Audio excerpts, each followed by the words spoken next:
Hi. Today's episode is about sewing patterns. And if you don't know who I am, I'm Makaria Drake, and I've been in the cosplay community for about 20 years, a really long time. I've done a lot with hosting panels, doing demonstrations, um, as well as judging cosplay contests. I've been a guest at several local conventions here, and I've been a part of lots of things for a lot of years. And one of the things that I wanted to do originally was connect with our growing community, and especially people who are just coming into the community. So what I started to do was I did an online newsletter. So it's on Patreon, and it's completely free. You don't have to pay for anything. It's not a paid account. It's just there for everybody who's starting into the hobby to have some frame of reference for lots of different things. So there's whole newsletters on wig styling, on sewing patterns, on purchasing costumes and different sites where you can purchase costumes on. There's just all kinds of things, dyeing fabrics, how to choose different fabrics. So all kinds of things on there as free references for our community. So when Cost Talk Live asked me to do a session, I thought that would be great. I could show you the Patreon and kind of get some of these references more out there, and also talk to you about some sewing stuff. I've been sewing for a really long time, for well over 20 years. And I have worked at David's Bridal. I've worked at Hale Theater as a costume stitcher. I had my own business for years before the pandemic. And so I have a lot of experience. I would consider myself at the level of a professional seamstress.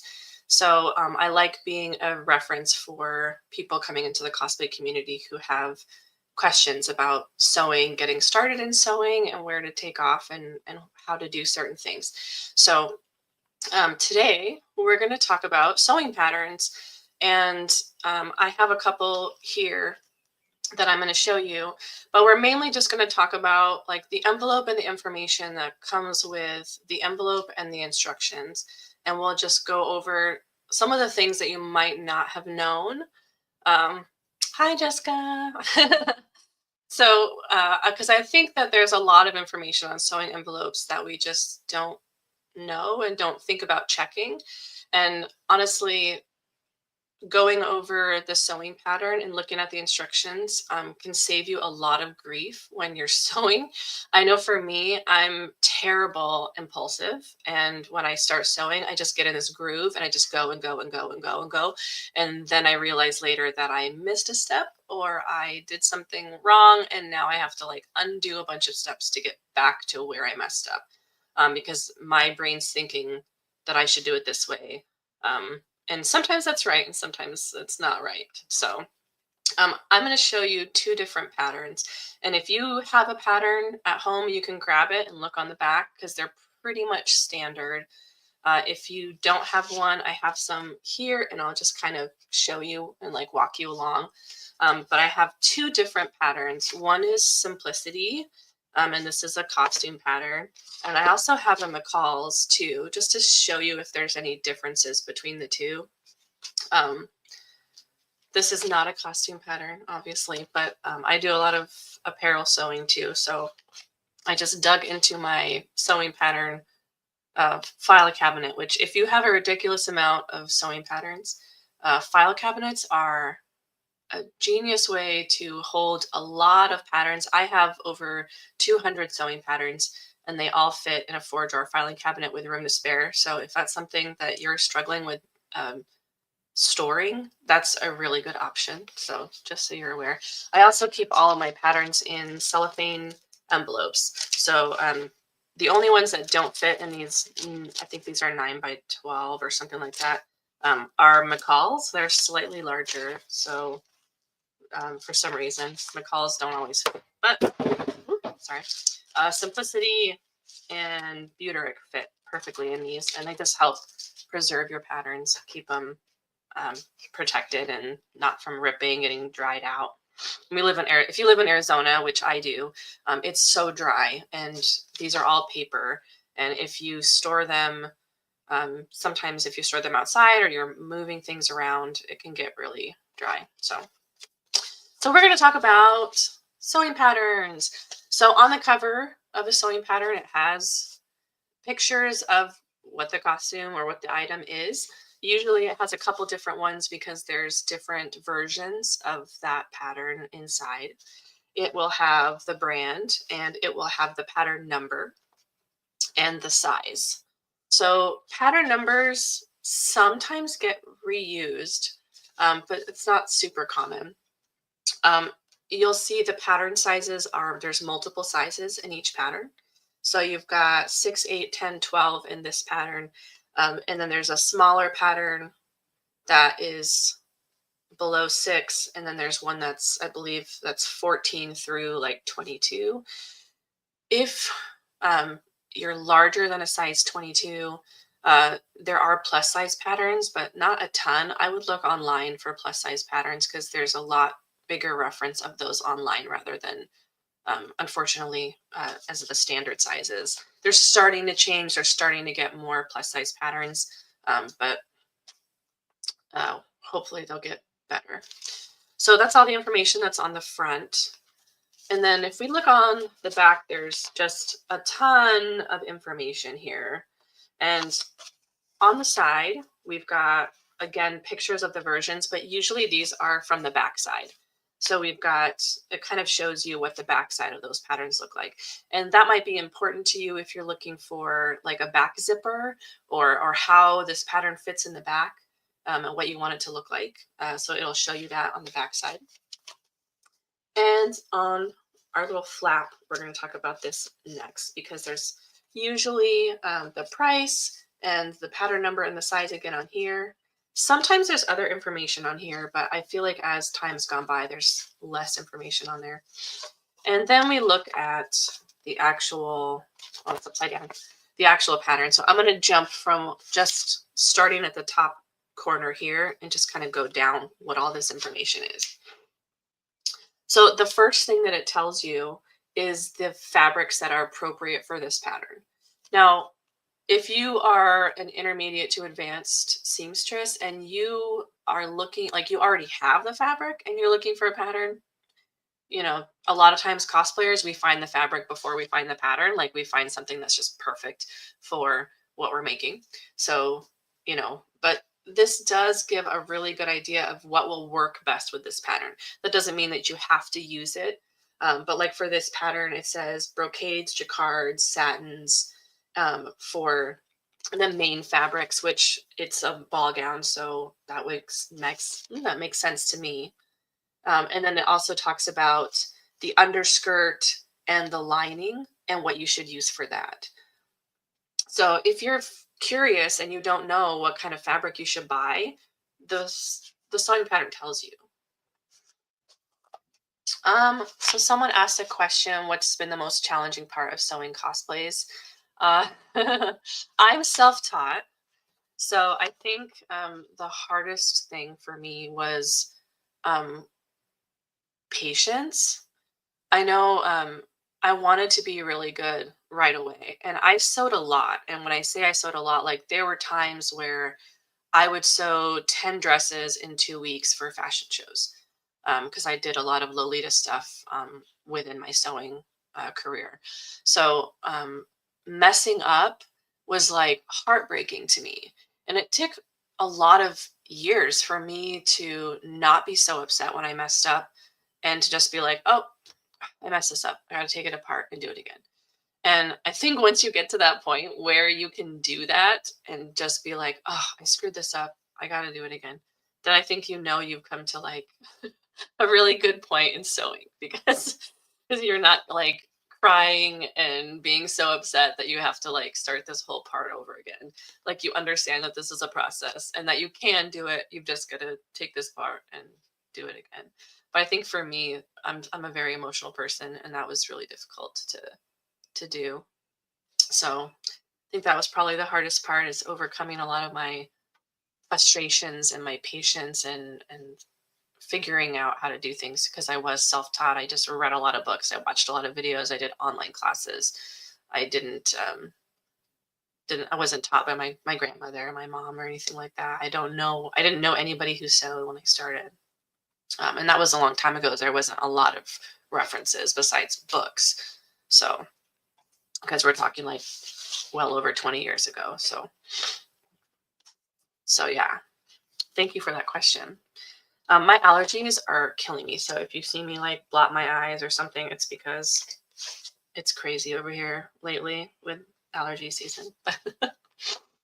All right. So the next section talks about notions. Notions are all the little things that you're going to need: buttons, zippers, elastic, all those sort of things. So a lot of times we don't know how much of those things we're going to need. And if you buy a pattern, it tells you exactly how much of those things you're going to need. So, this one says a 22-inch zipper, one package of half-inch wide single fold bias tape. I mean, it's really specific about what you need. Two packages of 1/4 double fold bias tape for the hoop skirt. Everything that you need, it tells you exactly how much you're going to need. I always recommend buying a little bit more than what you need because if you mess up, like I was talking about, and you have to redo something, uh, you have the extra materials and you don't have to go back to the store and buy more. And if you sew a lot, chances are you're going to end up using those things for a project down the road if you have extra anyway. So, especially things like elastic and zippers and things like that. You probably don't need to buy multiple zippers, but you get what I'm saying. Then we're going to come to the most important part of the pattern, in my opinion, and that's the measurements and the sizes. So it gives you a list of measurements for bust, waist, and hips. And so those are kind of like the trio of most important sizes when you measure yourself. If you don't know how to take your own measurements, Google a video so that you're doing it correctly, because it is very important to have those measurements be accurate. So here it gives you like a list. It starts on the bottom, it says the size, and then it lists what the measurements are. So like a size 6 would be a 30.5-inch bust, 23-inch waist, and 32-inch hip. Now, these sizes are not dress sizes. So don't freak out if your dress measurement size on the sewing pattern is way larger than your actual dress size. Do not buy your regular dress size in a sewing pattern because it will not be correct. And the reason for that is because over time, as people have gotten bigger in our society, dress sizes have changed and migrated to be different, which is why if I bought something from the 70s in a size 10, it's not going to be a size 10 today. And that's because the manufacturers have changed what a size 10 is over time. Um, Sewing patterns have only done that, I think, twice or three times in the whole history of sewing patterns being mass produced. So they're way behind in what actual dress sizes are. So look at what your actual measurements are and look at what you're going to be purchasing. Now, so someone said that they make kits of notions so you don't have to buy stuff on hand and don't have to buy individuals. I don't think so. Like if you went to like Joann's or Hobby Lobby or things like that, you could buy like a sewing kit that might have some of those things that you need. But it's not going to have like everything that you need. Like that would be super cool if like every sewing pattern also you could just buy a kit that would like go with that sewing pattern. But unfortunately, that's not a thing. So I wish that was a thing, but it's not. So but that would be a neat thing though. So with your measurements, find your largest measurement. So if you are bottom heavy, you're going to go with the hip measurement. Even if the waist and bust are a little different, um, it's easier to take in a pattern rather than try and let one out. So you're going to buy the measurement that shows the largest. So like for me, it's usually that my hips are bigger. So I find the correct hip measurement and then I'm just going to take in the top a little bit or the waist a little bit. So that's what you would find.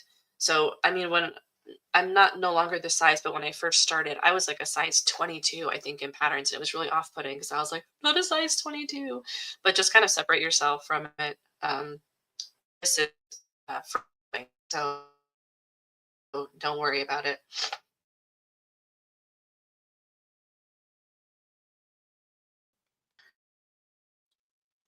So after that, we've got all of these.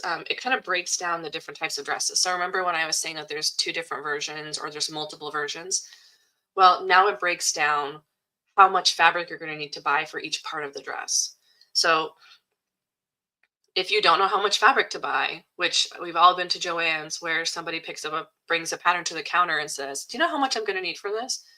It says right on here how much you're going to need for this. So if you look on the back, it tells you how many yards you're going to need for each part of the dress. So if you're making this version, you're going to need this many yards depending on your size. So if you're a size 6, you probably won't need as much as if you're like a size 20. But it tells you exactly how much you're going to need for each part and for each piece. For the lining, for the over, for the actual dress, everything. And then it tells you how much interfacing you need, how much boning, all that stuff. It tells you how much you need. So the pattern gives you so much information here. And it breaks it down for each version. And then on this side, we have a whole bunch of information in another language. So we don't need that. That's all basically the same stuff. So this is all we have on the envelope. It's a ton of information that you need. So now we're going to go inside. And I just want to show you really quick. The McCall's is a little bit simpler. Theirs has the same information, but there's a lot less writing. Theirs are mostly numbers. So it gives you suggested fabrics. It gives you notions, sizes, and then breaks down how much you need. But it's a lot cleaner and simple than Simplicity's got a little bit more information there. So then we go inside, we're going to pull out our instructions. So when we look at our instructions, it shows us all the versions and then pictures of the two different dresses for this specific one. And then I'm not going to open this like way too much because then there's like too much information, but it shows you the different pattern pieces. So these are all the pattern pieces for the entire pattern. You're not going to be using all of those because you're only making one version. So you only need the pattern pieces specific to the version that you're making. So we've got A and B versions. Some of the pieces are going to be shared, but some pieces we're not going to need to use. So we don't want to cut out every single piece because we don't need every single piece. It gives you a big list of all the pieces here that are labeled, this goes down 1 through 20. And there might even be more on there. I'm just showing you an example.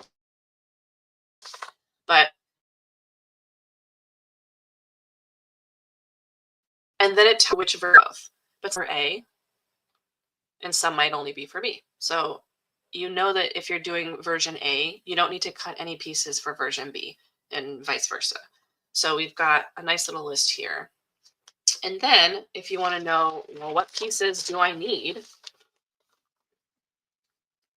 Then this is the big old key here.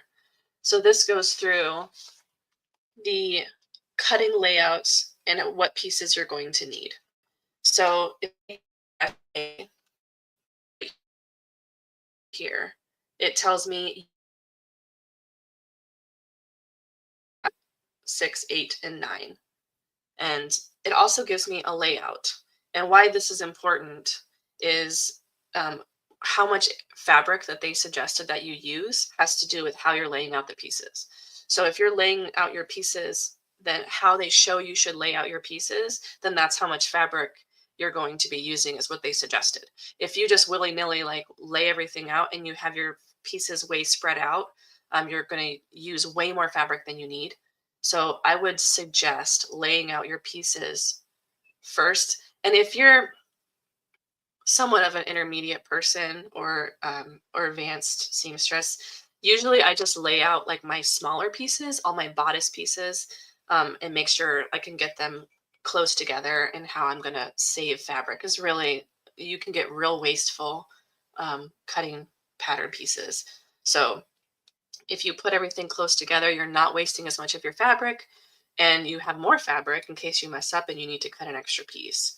So you can see it tells you where the fold is, because generally when you cut your fabric pieces, you cut on the fold so you have perfect mirror images of each piece, one for each side. So, and it also shows you the right side and the wrong side, which the right side is the side of the fabric that everyone sees, and then the wrong side is the inside, is that interior side. And generally in a lot of fabrics there's a difference between those two sides, so you want to make sure that you're cutting them like it shows here. So it gives you all of the layouts for all of it. So for all the different versions, sometimes there's different layouts for the same version. Just shows you different ways to lay it out.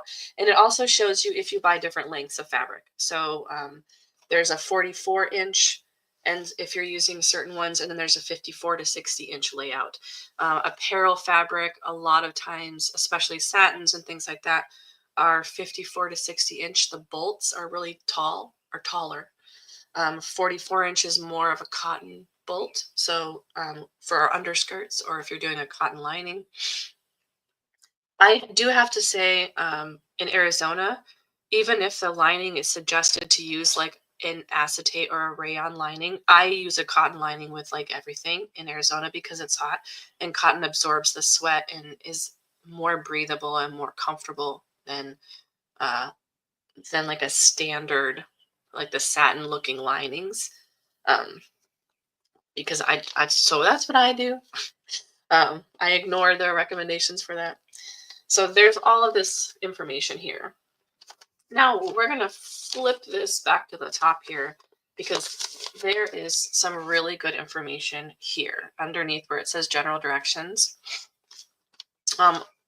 Here you can see it shows you all of the symbols that are used in the pattern. So if you're unfamiliar with patterns and you haven't sewn very many patterns, this is super helpful information, because there's a lot of stuff on here that you will see on the pattern pieces and have no idea what it's for. And this tells you what you're supposed to do with those symbols. So, it'll say this is the cutting line, this is the center back of the garment. When you see, this is one of my favorite little symbols, the little arrow, the arrows.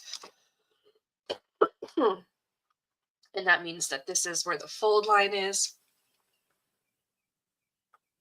And this top one shows the grain line. And if you don't know what a grain line is, it has to do with how the fabric was woven. And when we lay out our pieces, I'm just going to try and show you. There's like a line that goes across like this. You'll see that line with the arrows on everything. And sorry, my allergies. You'll want to lay all of these pieces so that line is parallel with the selvage edge. And that means the finished edge of the fabric. And if you go into my Patreon, there's a whole thing about sewing, and it'll talk about that. Sorry. So yeah.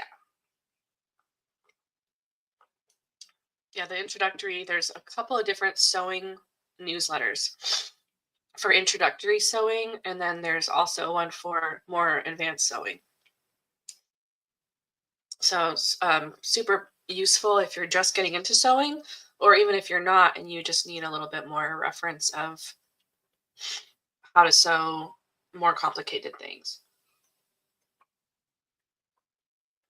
Okay, so all those little guys, super important. It'll also tell you what the seam allowance is. Mostly seam allowances are going to be 5/8 of an inch. Sometimes they're 1/2 inch. I feel like 1/2 inch is really big, but sometimes that's what it is. This is important because if you make your seam allowance smaller, which I used to do this all the time when I was younger, when I first started sewing. I didn't really pay attention. I was just like zooming,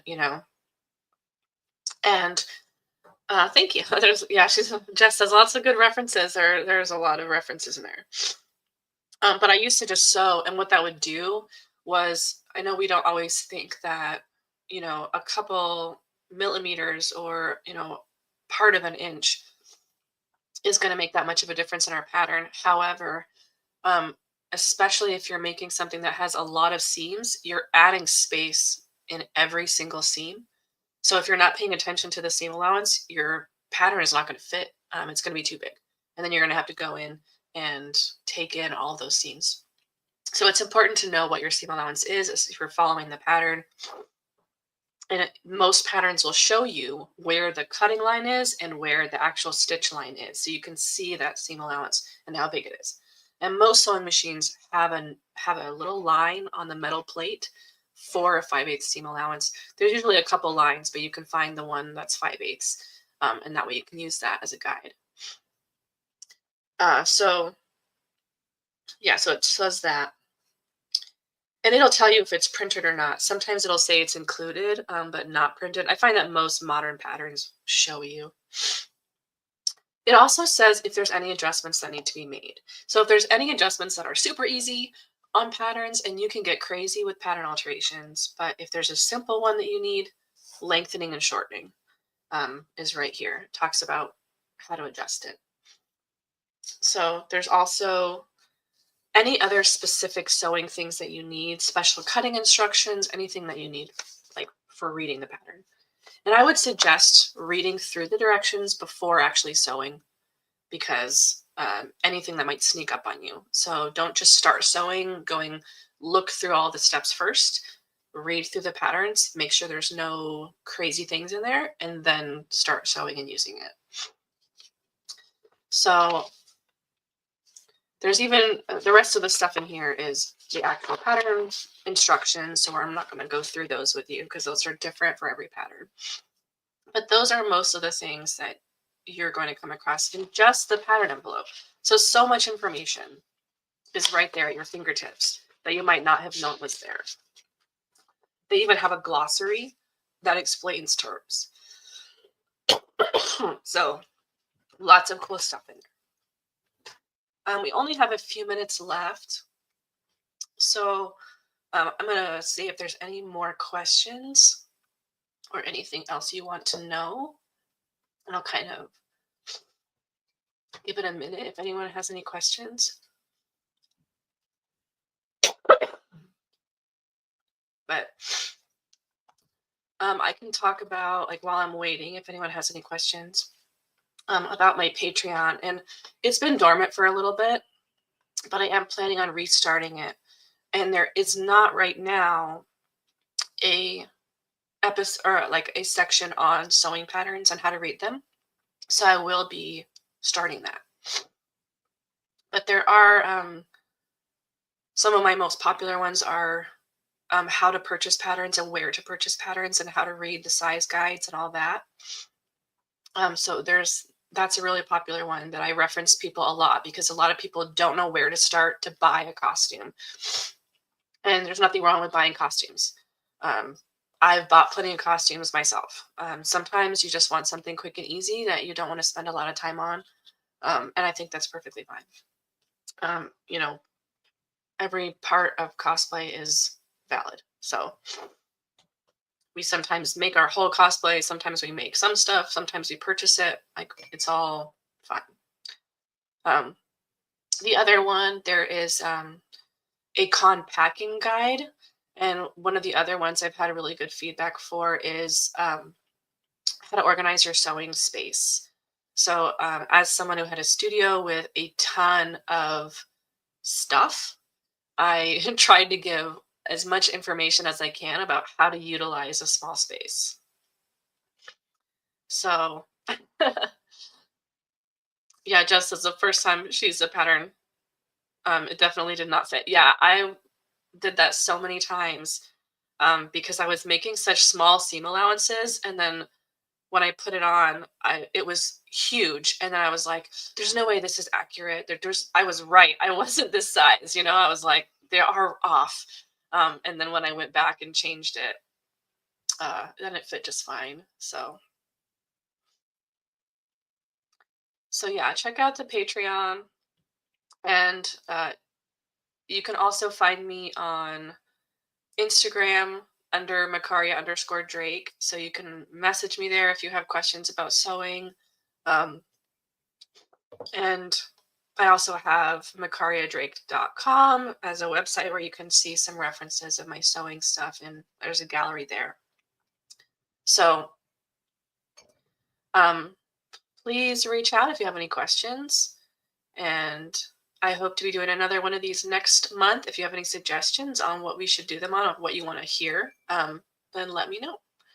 And if you want more information on Cost Talk Live, there's links there for our YouTube, for Twitch, and our Instagram. So follow along and get more information about all the cool stuff that we're doing in a Cost Talk Live. So thanks so much for joining me. And I hope that you found this informative. And if you have questions, please reach out. We're here for the community. And I hope you enjoyed this time. And I hope to see you again in about a month. So we're going to do a couple of these for CosMom. So thank you so much for joining me. And I hope you have a great weekend and a great Saturday. So thank you so much.